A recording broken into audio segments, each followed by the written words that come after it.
I did grow up in countryside-ish, like in a village in the countryside in Wiltshire, which is southwest. I've lived in London for 25 years, but I grew up in Wiltshire.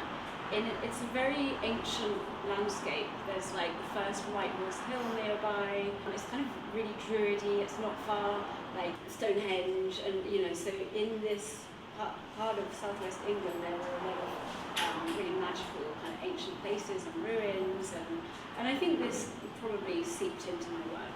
I like the idea of that journey. We're going to get into your education a little bit later, but that first moment that you started to really realize that, like, okay, this is something I have to do. I can't not be an artist. Yeah.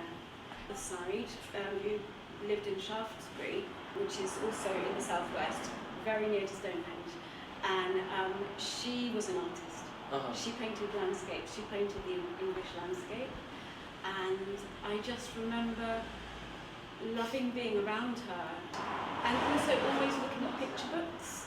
And when I was at her house, when we went down there, I'd look at like early picture books and illustrations, and that's always been an obsession of mine, is like the image, just imagery, and it stems from early childhood. And then on my mother's side in Cyprus, we'll talk about this probably a bit more, but she was very much into craft and traditional crafts and crocheting and tapestry, and so the house there, my grandparents' house there, was full of tapestries and cross-stitch, and it's stuff that my mum and her sisters all made, and it was part of their schooling. It was a women, like a girls' convent school, and they all had to do this. In Cyprus? In Cyprus, wow. yeah. So it was this mix. When my mum came to the UK, they moved to a place called Trowbridge, and it was this mix of her interests and crochet and the tapestries and stuff with a very quintessential English kind of look.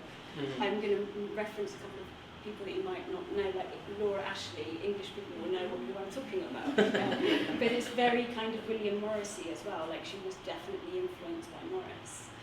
Obsessed with it, and yeah, like you say, it's a sort of compulsion. My process is like a collage approach, as you can see in all of the work, even if it's not paper and glue. And I actually think that comes from this. I sort of remember my bedroom in this village where I grew up in Wiltshire, and it was like this Laura Ashley wallpaper, pink and green kind of pastels. And my duvet was the same pattern. It was like the worst. I didn't want that. Anyway, and it was like a lot of paint going on, and I had this big Jane's Addiction poster, and like there was the Cure, and so it was this weird mishmash of like something very quaint with Jane's Addiction, weird, weren't they? Like slightly goth. Well, now it's like a Wes Anderson's, style, right? Like that whole thing of like just multiple patterns within the frame. It's a kind of collage approach. I was always kind of like, I can put this picture next to that picture, and like I can layer this time next to that. During the MFA, I was really into screen printing, as I still am actually.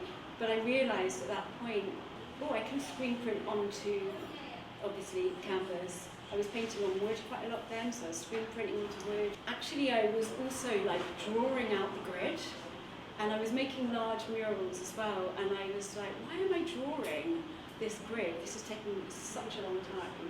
And drawing like huge grids on the wall as well, and then I thought I could just screen print on everything. So I screen printed on the walls at times as well, and I did